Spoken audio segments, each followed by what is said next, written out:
What? Isn't it a dog? It was only a few hours ago that my sister-in-law, from whom I had been estranged for a long time, unilaterally forced me to take care of a dog while I was traveling.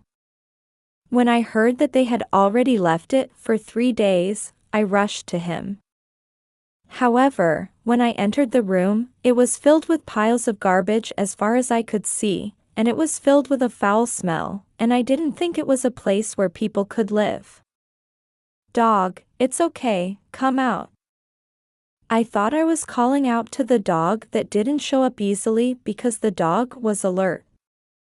What I saw there was a little girl in tattered clothes and eating leftovers spilled on the floor.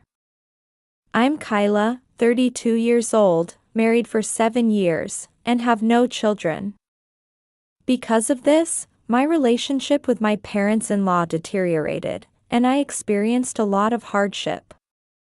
However, now I am estranged from them and enjoy living alone with my husband Dalton and my dog Charlie. One day, when I was living such a peaceful life, I received a message on my smartphone from an unknown number. I wonder who this is. I was suspicious, but when I opened it, I couldn't help but say "what" at the content of the message. It was a very unexpected person. Hey, it's been a long time. I'm traveling abroad for a while, so please take care of my dog. I've put the keys in the mailbox, so take them with you.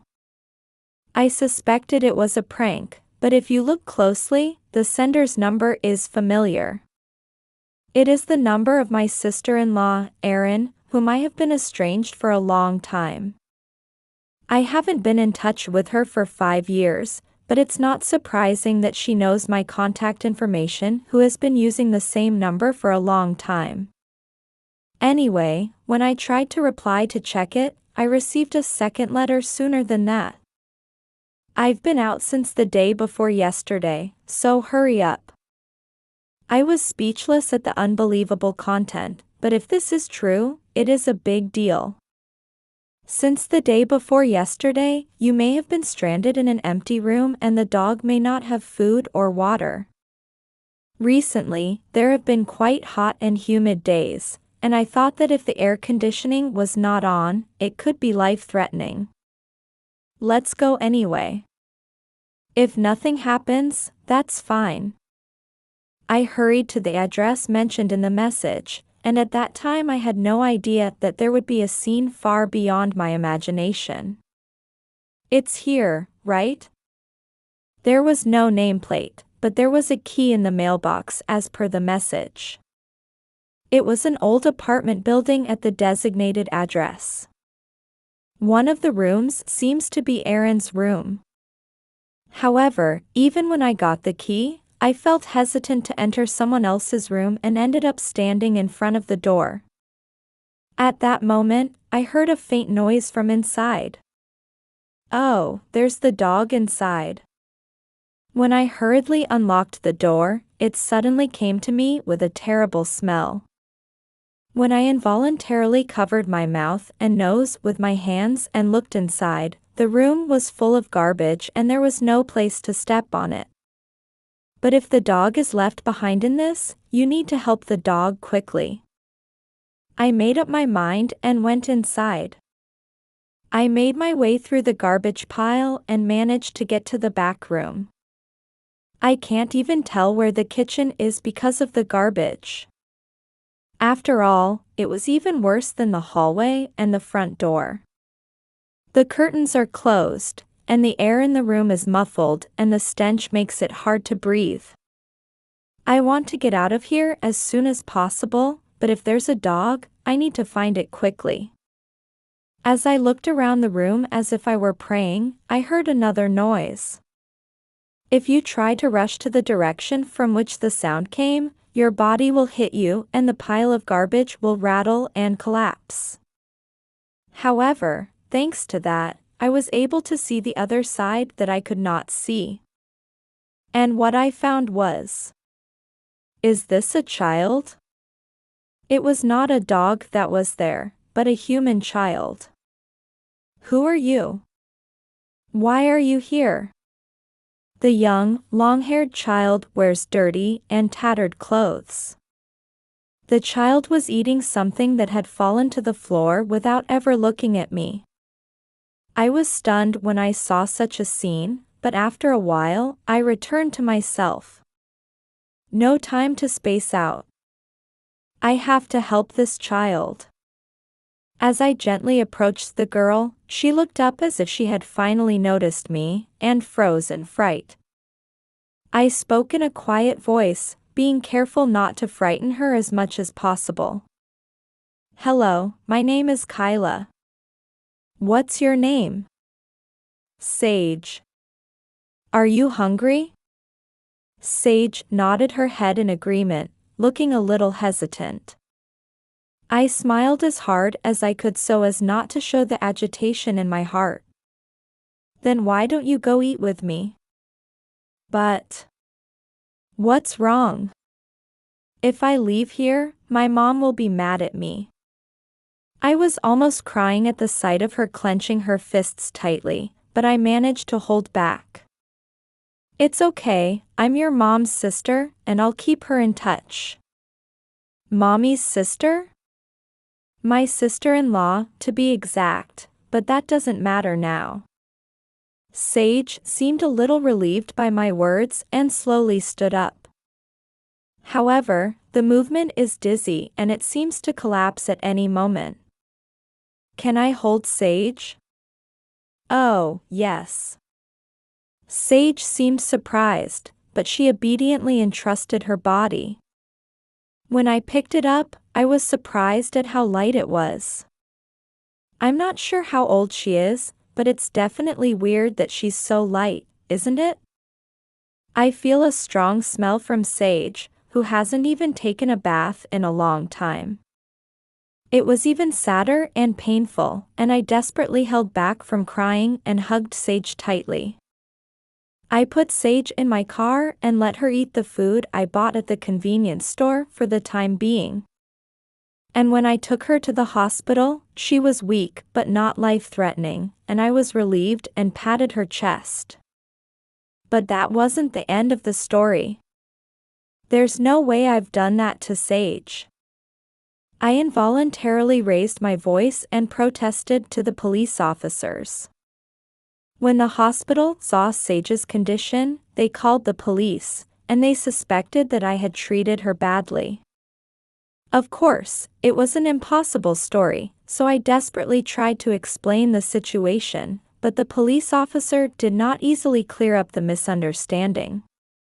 Another police officer came to the place where I was in trouble. Mrs. Minton, do you have any evidence to prove your story?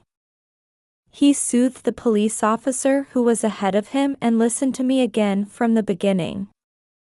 However, there was nothing that could be called evidence, and I was at a loss. Even if you say that. Oh, how about this? I held out the message from Aaron that arrived on my phone. After seeing it, the police officer who came later moved to a place a little further away and communicated with somewhere. When he came back after a while, he bowed his head apologetically. I have now been able to contact the landlord of the apartment and confirm the situation. Thank you for protecting her. My name is Russo. If you need anything, please call me. The police officer bowed politely and handed me his business card. The police officer in front of me also apologized for the misunderstanding, so I was finally relieved. Later, when Sage and I were left alone in the hospital room, I let out a deep sigh. What should I do from now on? My mind and body were so confused. Dalton rushed to the hospital and contacted his parents-in-law. However, no matter how much my parents-in-law explain, they just say, "I'm busy, so do something about it." I can't believe their daughter was treating their grandchild so badly. I'm angry, but I can't do anything about it. I clenched my fists when I saw Sage sleeping peacefully on the hospital bed. But I don't know what they'll do if I leave her with their parents-in-law, who aren't interested in Sage. Of course, I can't give her back to her mother and make her suffer anymore. I can't bear to imagine such a thing. I quickly made up my mind and turned to Dalton next to me. Hey, Dalton, can I take Sage home? I thought I'd say that, I mean, that's the only way. I was surprised when I first heard that Erin had a child, but she was my niece. You've got to protect her. That's right. But I'm sorry, I'm going to bother Kyla for a while. It's okay. Rather than that, I want to protect her. So Dalton and I decided to take care of Sage. 3 days later, Sage came to our house after being discharged from the hospital. Sage, let's take a bath before dinner. Yes. I've bought a new bath salt, it's foamy and fun. Yes. Sage is nervous, she doesn't talk much, and her face is tense. So I tried to relax Sage's nervousness as much as possible, so I spoke slowly in a calm voice. While taking a bath, Sage hardly spoke, but I think her expression relaxed a little, probably because she soaked in warm water. Sage, change into these pajamas. Can I wear this? Of course, I bought it for Sage. Mine. Sage, who had pajamas in her hand, stared at them without changing her clothes, and suddenly tears spilled out of Sage's eyes. What's the matter, Sage? Where does it hurt? I was surprised and my voice became louder involuntarily, but Sage shook her head. It doesn't seem that she hurts anywhere, but she can't stop crying.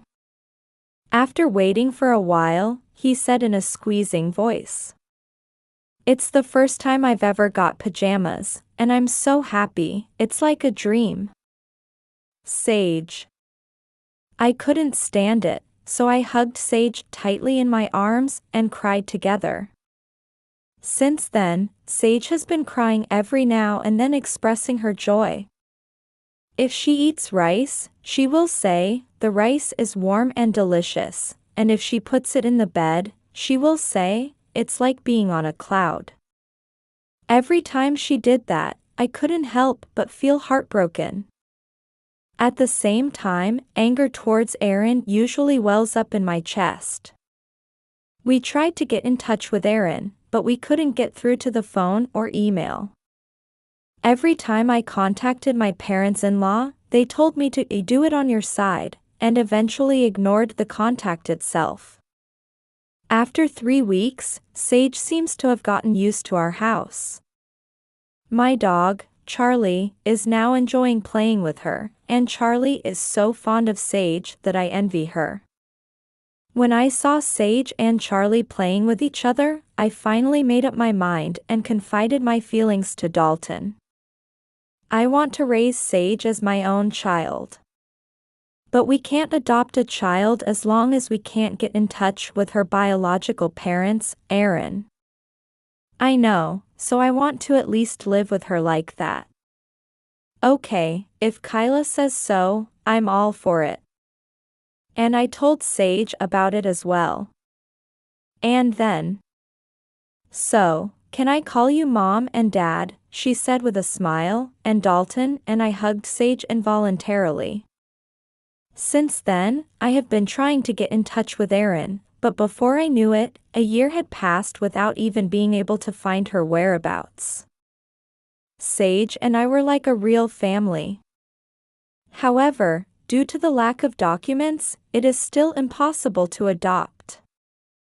I was worried that something bad would happen to me someday, but it finally happened. One day, when I was home after Sage went to kindergarten, the intercom suddenly rang.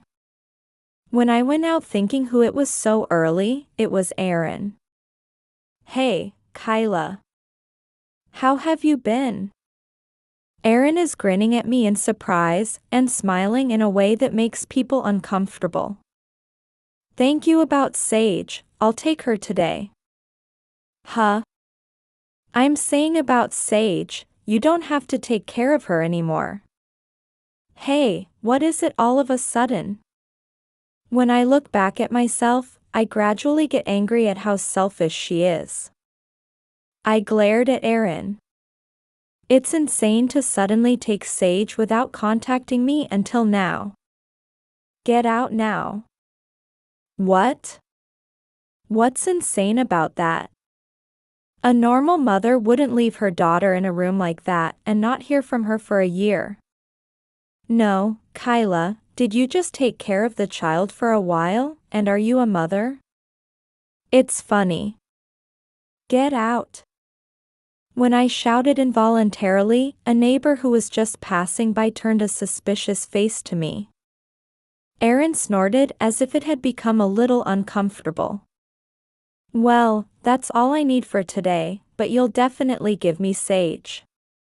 Prepare her luggage. With that said, Aaron was gone. When I contacted my husband, he left work and rushed home. And we decided to use the trump card that we had consulted and prepared in advance.